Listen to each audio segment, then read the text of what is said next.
Baik, selamat pagi. Assalamualaikum warahmatullahi wabarakatuh. Salam sejahtera buat kita semua.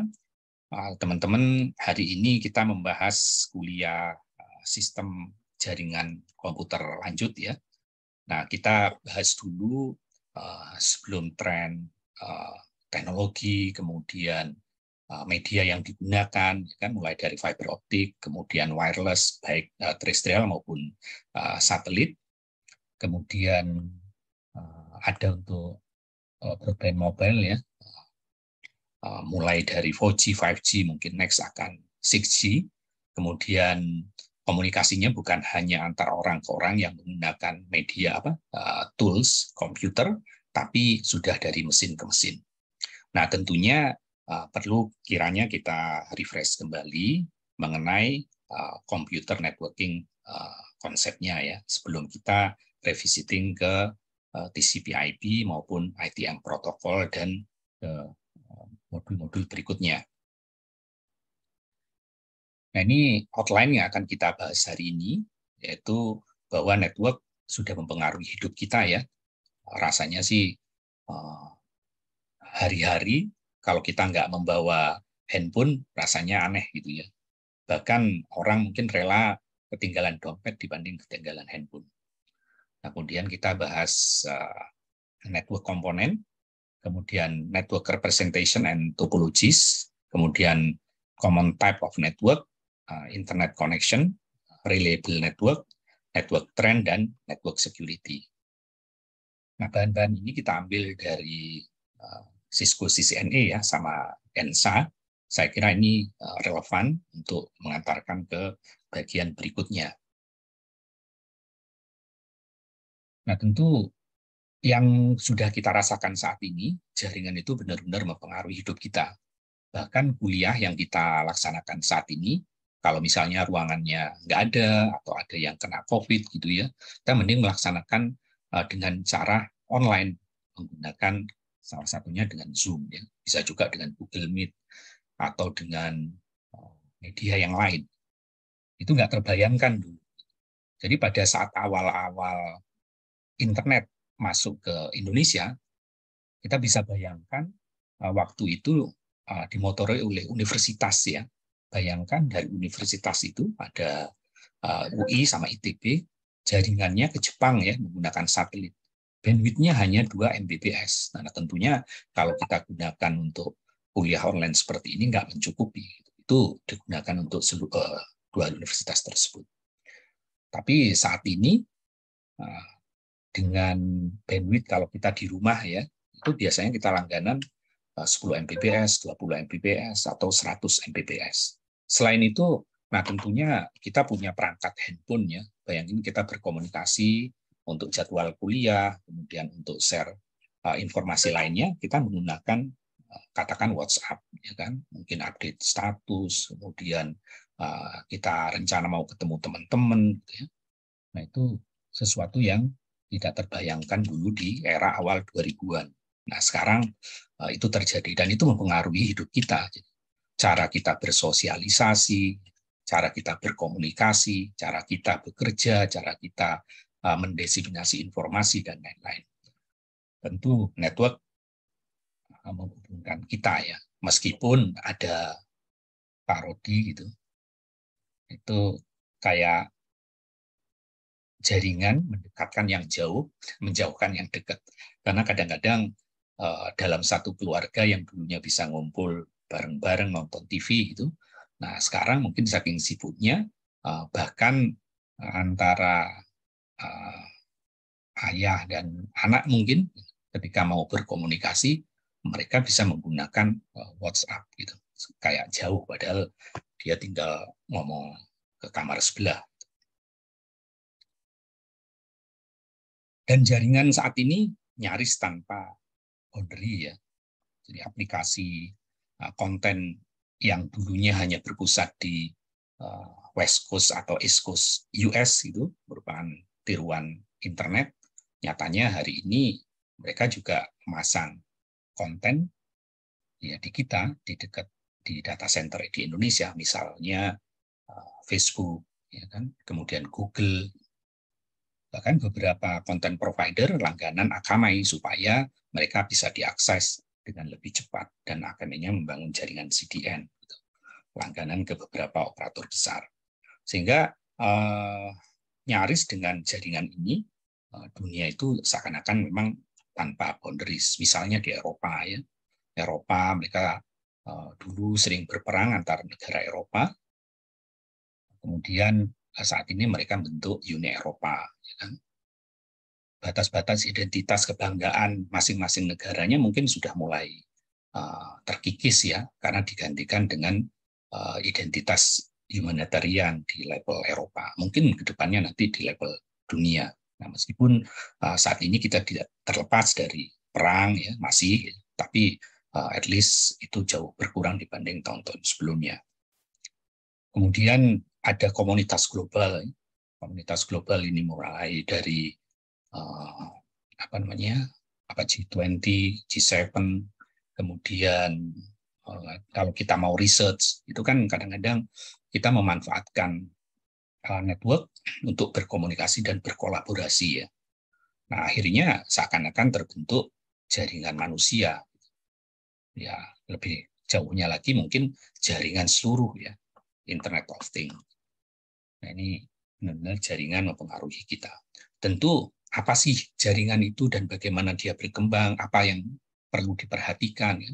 Dulunya kalau kita membangun jaringan, ya kita memperhatikan medianya, kan. Medianya apa, fiber optik, apakah satelit, apakah wireless, apakah copper, gitu, ya. Kemudian ini jaringannya ya SS, circuit base, gitu. Tapi jaringan kemudian dibangun jadi lebih smart, lebih on demand, lebih smart dalam menerjemahkan kebutuhan dari pengguna akhirnya, dalam hal ini manusia maupun dari komunikasi robot dengan manusia dan mesin dengan mesin. Nah, tapi sebelum itu, meskipun jaringan ini berkembang pesat, nah tentunya mengikuti perkembangan informasi, data, dan yang lain-lain, ya. Nah, tentunya jaringan itu sama dengan komputer. Komputer dari dulu ketika pertama ditemukan sampai sekarang tentu lompatannya sudah jauh, kan. Prosesor, kemampuan komputasi yang dimiliki oleh superkomputer di tahun 70-an mungkin sama dengan kemampuan laptop saat ini.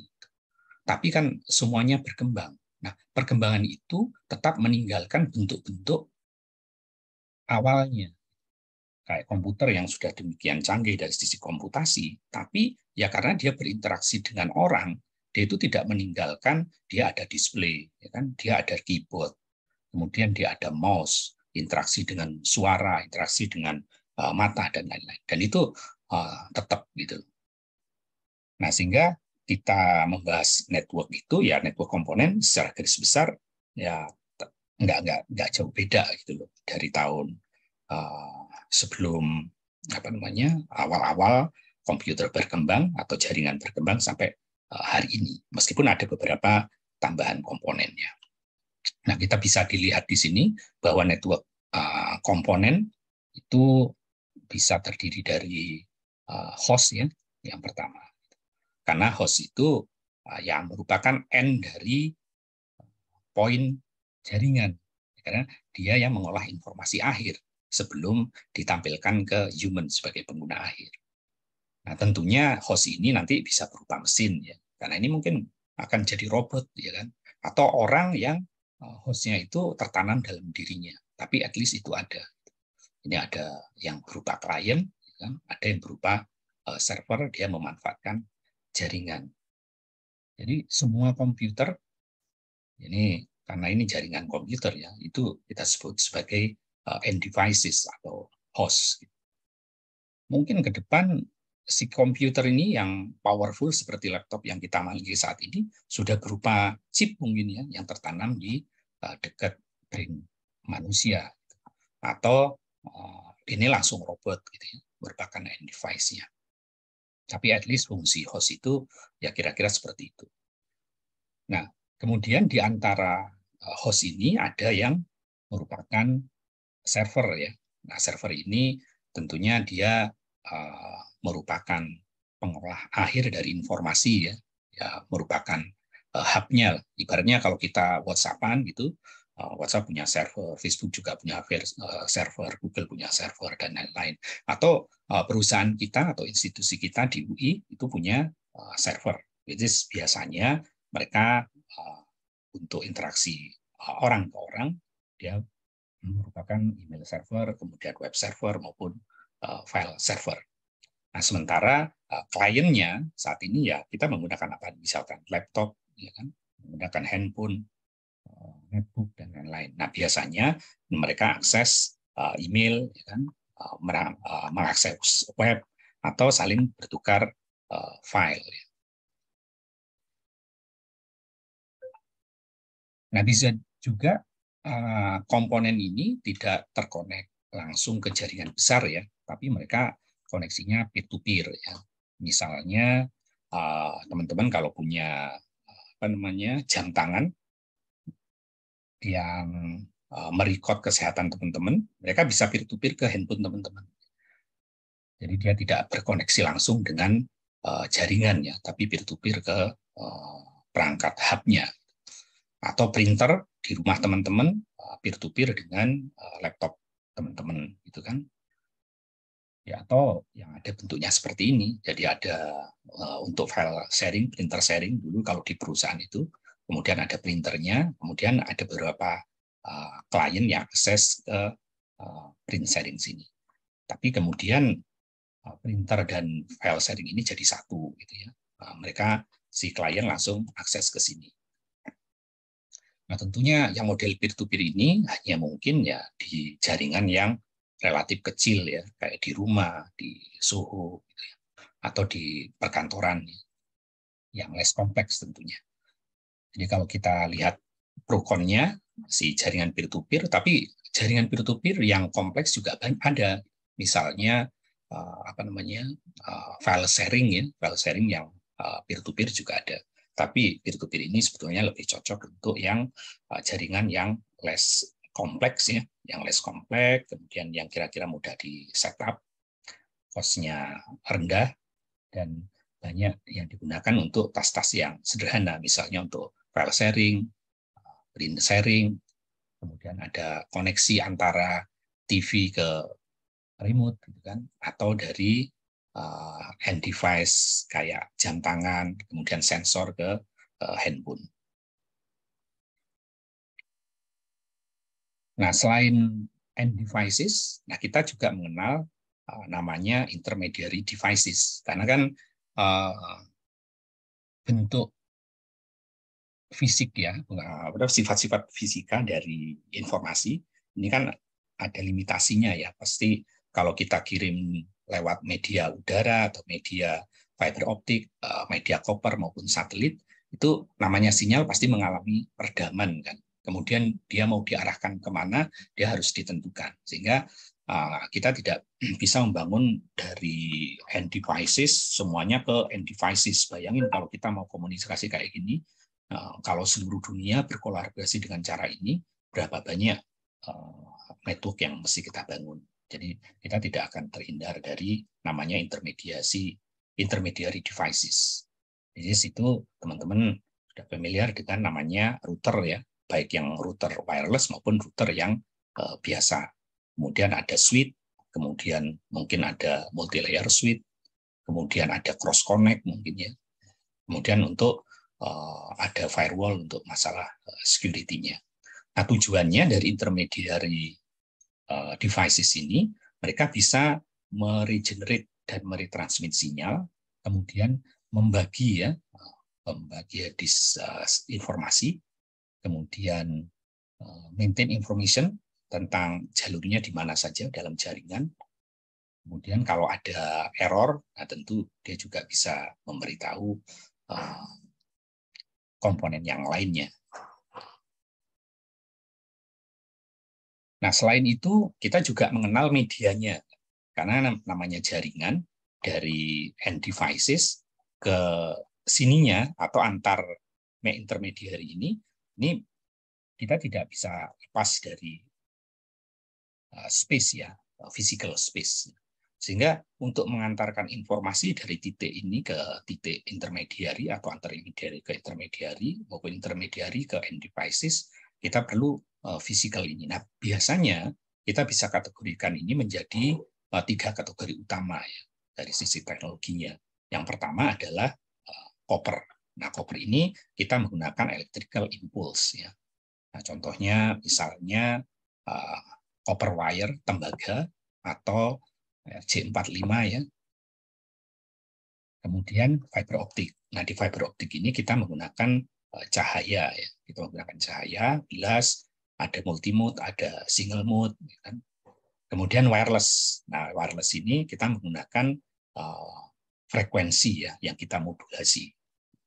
Nah, di wireless ini ada yang untuk terestrial ya, untuk terestrial maupun untuk satelit. Nah, di terestrial sendiri ada yang untuk Wi-Fi, 3G, 4G, 5G, dan lain-lain. Kemudian ada WiMAX, kemudian ada point-to-point, dan lain-lain.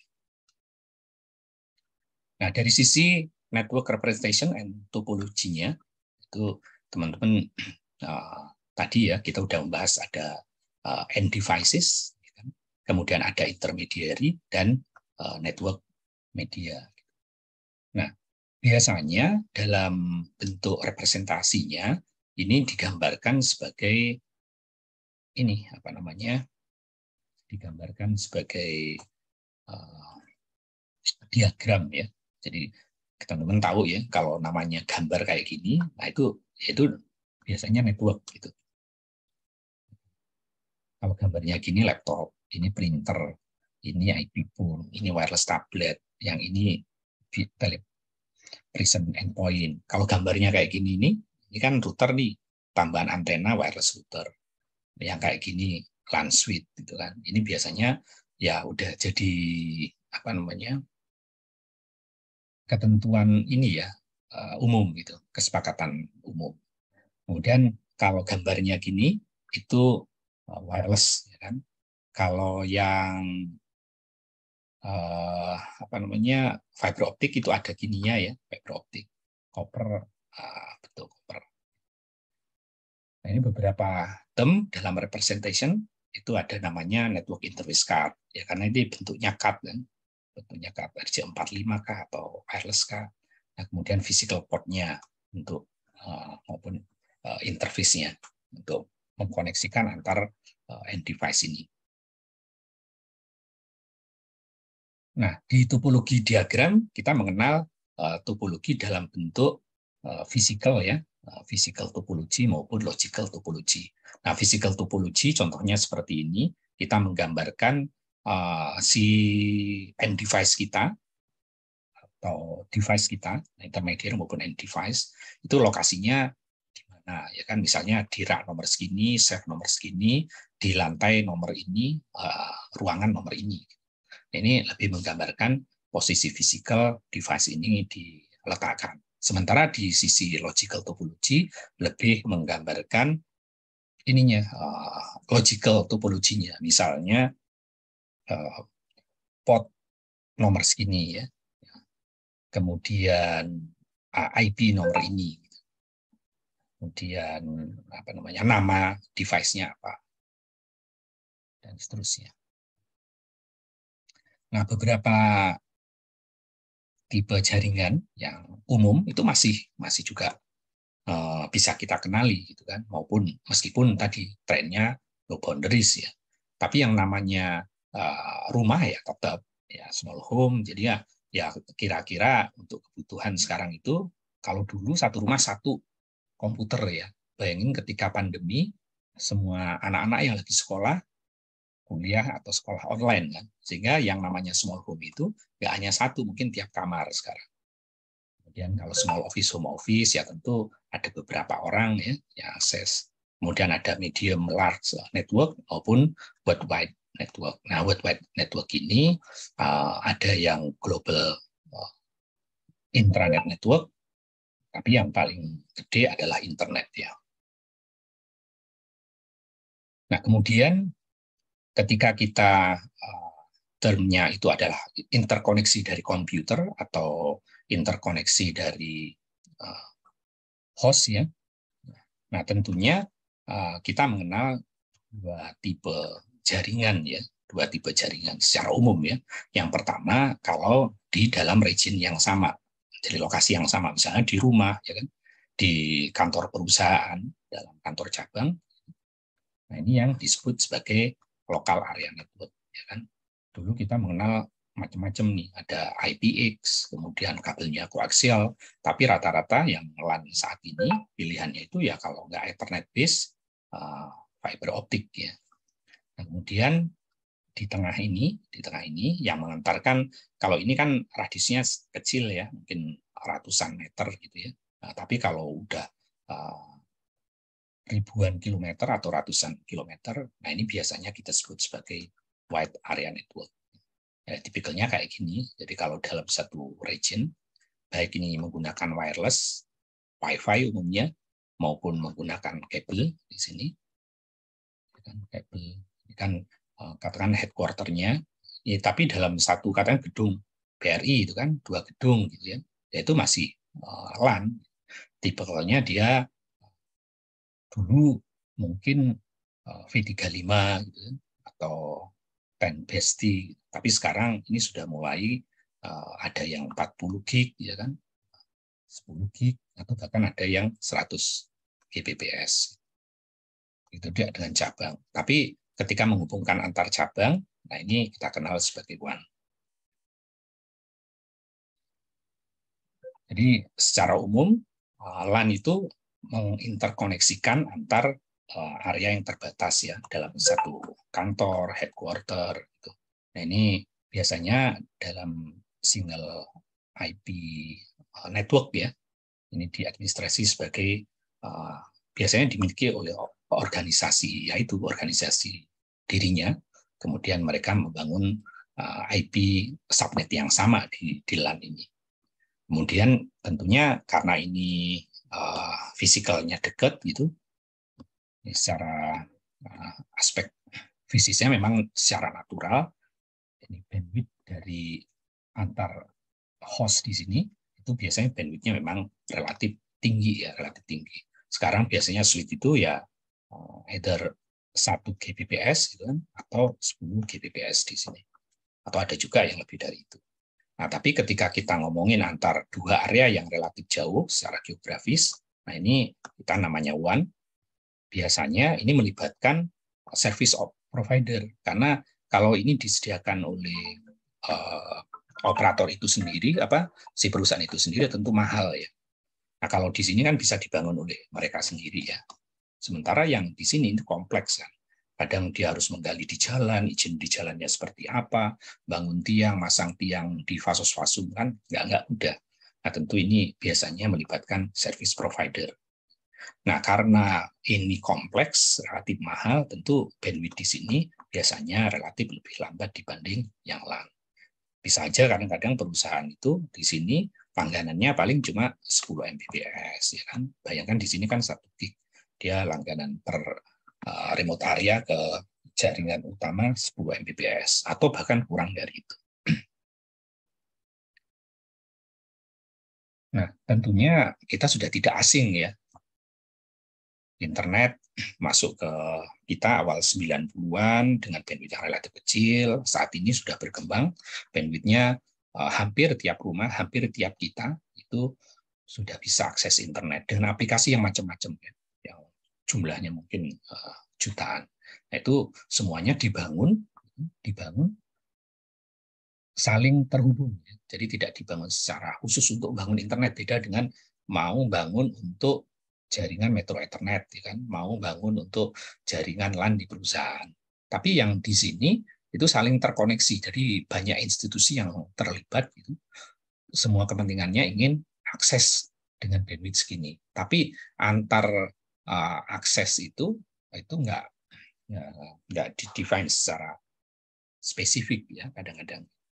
Nah, ini yang membentuk jaringan internet. Jadi ada LAN-nya, kemudian ada WAN-nya, tapi skalanya global, skalanya global. Dan ini secara umum yang membantu untuk memaintain structure ini adalah ini IETF, ICANN, kemudian YB ya.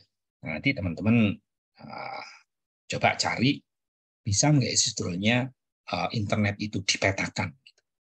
Kalau bisa, kenapa? Kalau nggak bisa, kenapa? Jadi itu jadi tugas teman-teman. Nah, kita juga mengenal konsep intranet dan ekstranet.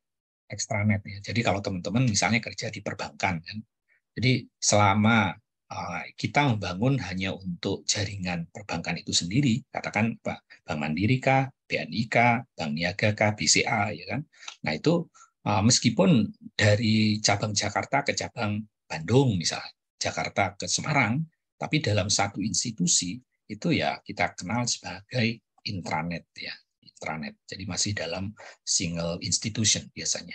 Tapi ketika sudah berkolaborasi, katakan sekarang apa misalnya BCA atau Bank Mandiri atau Bank Niaga atau Bank BNI atau yang lain-lain, mereka connect ke vendor ya, vendornya kan. Jadi mereka mau akses ke sini. Nah itu sudah namanya extranet. Tapi kalau pelanggannya, pelanggannya mungkin ya, bisa juga mereka nggak harus langganan ke jaringan yang didedikasikan untuk ini, mereka bisa menggunakan internet. Nah inilah internet gitu, powerful. Nah di koneksi internet kita banyak pilihan, sama dengan media yang disebutkan di depan kan. Pilihan kita mau masuk ke ISP, biasanya kan internet ininya ISP ya. Nah itu teman-teman mungkin langganan namanya DSL, ya kan? DSL itu Telkom biasanya tuh, DSL. Baik ADSL maupun SDSL. Kadang-kadang lewat wireless kan, WiFi. Kemudian ada juga yang pakai handphone, ya kan? Pakai handphone. Ada juga yang pakai fiber optik, misalnya My Republic, Bisnet, kemudian Lintas Arta ya, atau siapa lagi yang Telkom ya, mungkin Telkom juga. Nah ini mereka tentu mensupport IP, baik menggunakan IP public maupun IP private ya. Kemudian digunakan untuk apa? Mungkin telepon kah, video conferencing, mungkin untuk data center storage. Nah, kemudian aksesnya ini ada untuk masyarakat publik ya, atau juga untuk bisnis. Nah, kalau yang untuk bisnis biasanya mereka ngasih service level agreement tertentu ya, SLA. Nah, biasanya kalau yang udah bisnis ini kabelnya udah dedicated ya, biasanya ya lease line, fiber optik, atau bisnis DSL, atau Metro Ethernet juga kadang-kadang ada. Nah, kemudian di sini kita ini ya untuk rumah dan small office internet connection ya, itu ada teman-teman biasanya masih ada sih sampai sekarang ya. Jadi kalau dari rumah atau small home office itu ke ISP, dalam hal ini kalau yang DSL itu Telkom biasanya ya, DSL ya, ada juga XDSL kalau corporate. Kemudian ya orang yang udah nggak asing ya, teleworker, pandemi sudah mempercepat adanya teleworker ini, ya biasanya mereka akses internet dari mana saja menggunakan seluler ya, umumnya 4G di kita ya. Ada juga yang menggunakan satelit, misalnya untuk area yang tidak tercover oleh kabel, fiber optik maupun seluler atau ADSL. Nah itu kayak di puncak, mungkin di Papua ya, baik small office maupun home user ini akses ke ISP menggunakan satelit. Nah, dulu dial-up modem, tapi dial-up udah nggak umum ya, karena ini mungkin speednya terbatas sampai 56 kilobit per second.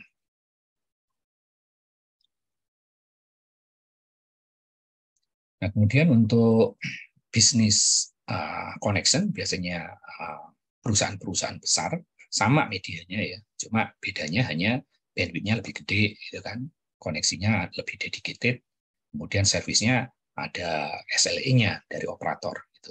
Medianya sama, DSL juga, lease line, kemudian ada Metro Ethernet, ya kan, kemudian ada satelit juga, cuma dengan apa namanya service level agreement yang lebih tinggi. Nah, dulu mungkin teman-teman mungkin tahun 2010-an lah ya masih ya. Itu kalau mau telepon, bukan 2000-an, 2000-an lah. Kita kalau mau telepon ya pakai di kantor ya, pakai PSTN, ya kan? Mau kirim email baru pakai data, ya kan? Kemudian kalau mau melihat TV ya lewat jaringan broadcast, ya kan? Jadi ada tiga gitu ya. Ada network, data network, ada untuk voice telepon, ada untuk TV broadcast. Tapi sekarang rata-rata ya anak-anak muda sekarang itu udah nggak nonton TV mungkin ya. Mereka nonton TV itu dari apa namanya aplikasi gitu. Nonton TV dari aplikasi. Kemudian nonton TV-nya ya dari jaringan IP. Film itu nonton film udah dari mungkin Netflix ya kan, mungkin jaringan apa HBO gitu, dan lain-lain. Sehingga yang dulunya network terpisah sekarang semuanya jadi jaringan data ya. Bahkan radio pun sekarang udah banyak yang merupakan aplikasi. Nah ini di tahun 2022 ini network umumnya sudah convergence ya, atau at least mulai convergence.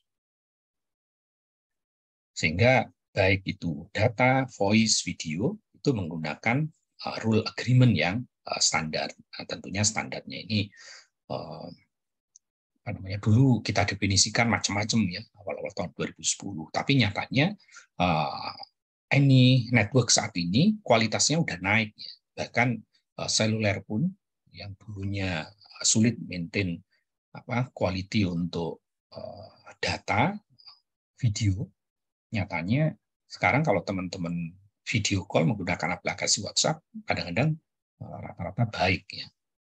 Sehingga teman-teman kalau saat ini kita kan udah kuliah nih menggunakan Zoom gitu misalnya, Google Meet gitu kan. Nah, itu kan sekaligus kita ada suaranya ya kan, pas kita nulis kayak gini ada datanya, ada videonya. Itu sudah konvergen. Nah, internet itu tadi kan pertanyaan, bisa nggak kita petakan internet? Tapi at least kalau kita memetakan di level AS information-nya, AS number, baik IP versi 4 maupun IP versi 6, itu ada update-nya. Di tahun 2020, jaringan internet di level AS number seperti ini. Ini yang IP versi 4 ya, yang ini IP versi 6. Yang tergambar di sini, yang IP versi 4 masih jauh lebih padat ya dibanding yang IP versi 6. Ini warna ini menggambarkan jumlah interkoneksi. Yang merah lebih banyak interkoneksinya.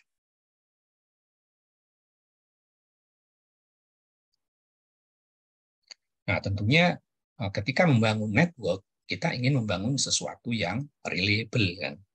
Nah, kan bukan hanya masalah koneksi, tapi ada perusahaan yang kalau mati dalam 1 menit itu kerugiannya berapa gitu kan.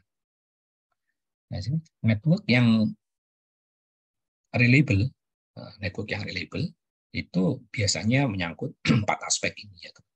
Jadi ada aspek fault tolerance, scalability, security, dan QoS. Nah, yang fault tolerant itu adalah network kalau misalnya data terkirim mau menuju host ini, ada sesuatu di sini, dia itu bisa mencari data yang lain. Nah, itu dimungkinkan ketika tipe datanya ini adalah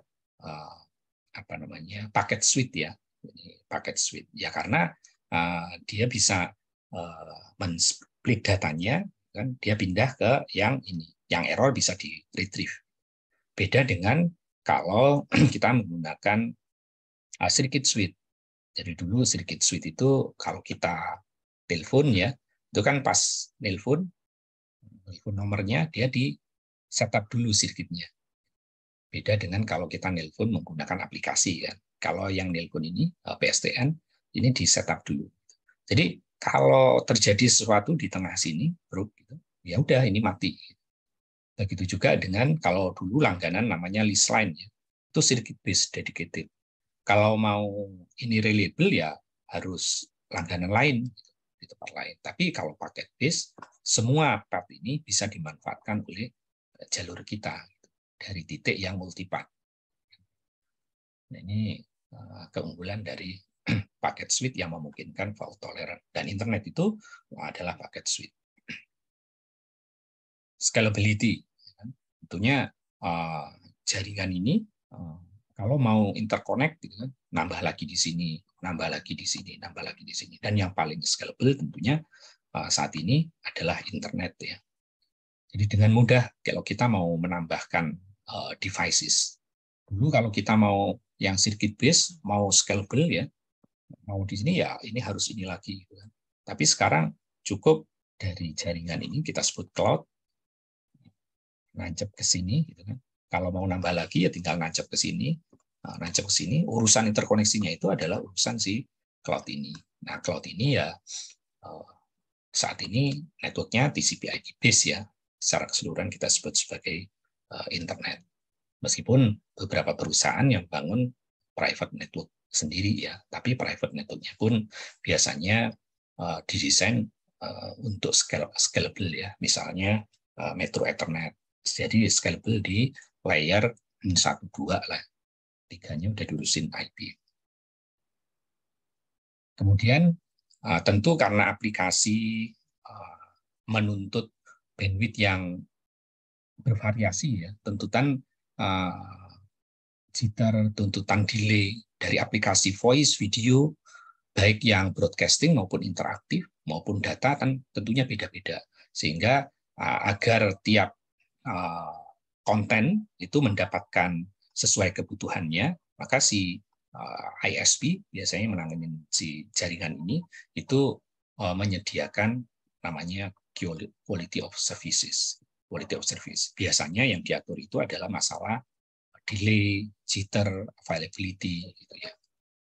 Nah, tentunya semakin tinggi chaos-nya, jaringannya semakin mahal. Kemudian yang tidak kalah penting lagi di network yang reliable adalah security ya. Karena kan network terus berkembang. Orang yang berkepentingan masuk ke jaringan punya kepentingan yang macam-macam ya, termasuk kepentingan untuk kejahatan. Ada yang ngasih flood gitu ya, ngasih virus, kemudian ngasih attack yang lain. Tentunya ini harus diprotek supaya CIA tercapai ya. Jadi tujuan dari aspek security untuk menjaga supaya kerahasiaan konten antar end user ini bisa dijaga confidentiality-nya. Itu C pertama, ya kan. Setelah itu jangan sampai ketika ada transaksi di sini, transaksinya transfer 1.000 tiba-tiba jadi 10.000. Nah itu integritasnya harus dijaga, integrity. Dan yang tidak kalah penting adalah jangan sampai CI ini tidak bisa akses ke server dia, gitu kan? Jadi availability-nya harus kita jaga. Nah, network teman-teman juga bisa merasakan sendiri, trennya terus berkembang ya. Kalau dulu di awal-awal tadi tahun 93-94 bandwidth dari satu universitas atau beberapa universitas ke Jepang itu hanya 2 Mbps. Sekarang dari teman-teman sendiri kalau akses internet aja bisa 20 Mbps atau bahkan 100 Mbps. Kemudian dulu hanya menggunakan copper ya, copper kemudian dial. Sekarang udah banyak pilihan yang bisa teman-teman dapatkan. Selain itu, ini tren di network ya. Itu teman-teman biasanya baik untuk urusan kuliah, pendidikan maupun untuk urusan kerja, perangkatnya sudah bisa membawa sendiri ya, bring your own devices. Kemudian teman-teman bisa kolaborasi secara online, gunakan kayak gini kan, termasuk kolaborasi ya. Atau ada project-project itu kolaborasinya sudah online. Atau komunikasi video kalau teman-teman nelpon temannya, itu kan kadang-kadang menggunakan WhatsApp call, Facebook call, atau yang lain. Kemudian teman-teman nyimpen data-datanya di cloud kayak Google Drive ya kan, atau di mana AWS, Alibaba dan lain-lain. Nah, bring your own device, nah tentunya ini merupakan tren yang harus kita consider ketika membangun jaringan, ya kan? Karena perangkat dia digunakan untuk kepentingan perusahaan maupun untuk kepentingan sendiri atau termasuk game itu dalam satu kesatuan, yang membedakan hanya aplikasinya. Sehingga perangkat yang masuk ke jaringan sudah semakin banyak ya, laptop, netbook, tablet, smartphone, e-reader, dan belakangan ketambahan untuk komunikasi mesin ke mesin langsung ya, Internet of Things. Kolaborasinya teman-teman bisa menggunakan apa misalnya Google Meet kah, Facebook, bisa Facebook juga, kemudian bisa Cisco ya. Nah, ini online collaboration ya, bisa mengirim pesan dengan cepat, gambar, video maupun voice ya. Nah, untuk video komunikasi jaringan rata-rata udah dibebani dengan video ya, teman-teman. Kalau kuliah dengan ini kan ya mau nggak mau itu adalah video ya. Artinya kalau nggak patah-patah itu ya berarti udah end to end udah bisa mendeliver video. Jadi video call sudah bisa dilakukan. Bahkan ketika saya naik haji misalnya, telepon ke tanah air dari Mekah, dulu bayangin itu mahal sekali kan, hanya untuk voice, apalagi untuk video. Nah sekarang itu hanya dengan langganan internet kita bisa melakukan video call kan dari manapun, melakukan video conferencing, termasuk untuk kuliah. Ini hampir mudah dilakukan. Sehingga video ini merupakan requirement kritikal ketika kita mau bangun jaringan yang memang handal. Video call seperti ini, WhatsApp, baby call, Cisco telepresence itu sudah biasa kita gunakan. Kemudian teman-teman kalau mau menyimpan file ya, backup ya kan, aplikasi konten itu bisa dilakukan di cloud ya. Bahkan bukan hanya datanya, bahkan aplikasinya pun bisa application as a services ya, teman-teman bisa nggak perlu install aplikasi. Ini secara umum bentuk tipe dari cloud yang ditawarkan oleh cloud provider. Ada yang sifatnya public cloud ya, artinya ini tersedia bagi publik ya. Kemudian ada private cloud, ini hanya untuk kalangan terbatas. Hybrid cloud ini bisa untuk publik maupun private ya, maupun memang custom ya. Kita bangun ini untuk spesifik industri, misalnya untuk healthcare atau untuk film dan lain-lain. Nah, kemudian di sini untuk teknologi yang di rumah trennya ya menuju smart home ya. Meskipun belum banyak ya rumah yang memanfaatkan ini. Tapi at least dari lampu ya sudah banyak yang menggunakan smart lamp. Ya kan? Jadi kalau nggak ada orang di dalam, lampunya redup, ya kan, atau nyalanya mati, gitu kan. Kayak misalnya beberapa universitas di Jepang itu hampir semuanya udah menerapkan smart lamp ini. Tapi trennya ya bukan hanya lampunya yang smart, tapi keseluruhannya, ya kan. Mulai dari pintu gerbang parkirnya, ya kan, kalau ininya datang terbuka, kemudian AC-nya nyala sendiri, kemudian remote-nya bisa seluruh rumah ini bisa kita nyalakan dari smartphone kita, dan data-datanya disimpan di cloud. Jadi terintegrasi, smart, dan sesuai kebutuhan kita. Nah, selain itu ada tren juga koper. Dulu kan ada koper ya, koper tembaga hanya untuk jaringan yang dibangun oleh Telkom kan. Tapi power kabel yang kita tanam di rumah maupun punya PLN juga bisa sebagai media untuk komunikasi yang disebut sebagai power line. Meskipun ini sebenarnya munculnya udah lama ya, tapi diconsider belum major ya, terutama kesulitannya adalah ketika melewati transformer itu ya ada kesulitan. Tapi at least kalau di rumah itu kan nggak ada transformer ya, kabelnya kan seragam biasanya ya, sehingga ini bisa digunakan untuk jaringan di rumah selain wireless. Ada beberapa kan kalau kita pasang wireless di sini yang rumah atas nggak bisa gitu kan. Nah itu kita bisa memanfaatkan power line ini.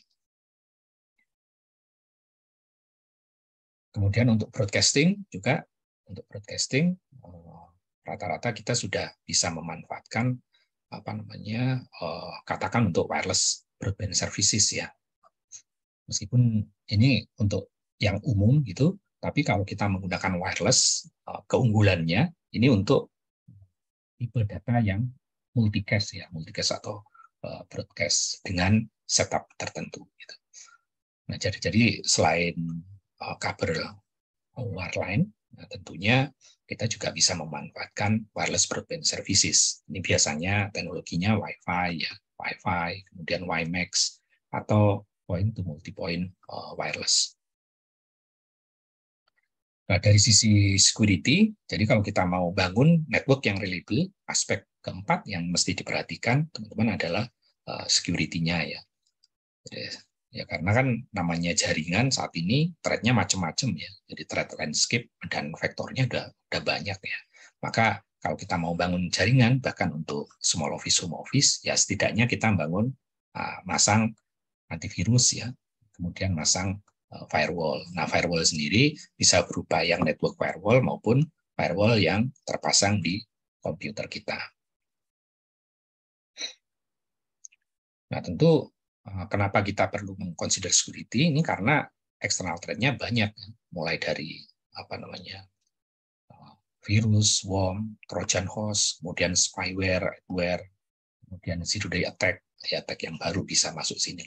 Kemudian threat actor attack-nya, kemudian DDoS, mungkin data interception, pencurian data, kemudian pencurian identitas, atau memang kalau ini di perusahaan, ada juga internal threat, misalnya internal threat yang sengaja maupun tidak disengaja. Yang nggak disengaja termasuk device yang dicuri ya, atau device yang hilang. Ya. Kemudian mungkin penggunaan network yang misuse lah dari employee karena sengaja maupun nggak sengaja, maupun malicious employee lainnya. Nah, kemudian kalau untuk corporate ya, security solution biasanya ada beberapa perusahaan yang langganan SOC ya, SOC Security Operation Center. Jadi nggak harus bangun sendiri, tapi mereka minta jasa layanan SOC. Tapi setidaknya kita juga mesti masang ini ya, antivirus, anti spyware. Biasanya di antivirus package itu ada, atau kita masang firewall baik di physical maupun di host firewall ya. Kemudian di jaringan kita ini kita pasang ini ACL ya. Selain itu ya mungkin membangun VPN sendiri supaya IP-nya kita encrypt ya. VPN. Kemudian kalau ada intrusion kita bisa detect dengan intrusion prevention system. Nah, itu kira-kira teman-teman untuk kuliah konsep mengenai jaringan ya secara umum termasuk trennya. Nah, baru minggu depan kita masuk ke konsep one, nah baru masuk ke protokolnya ya.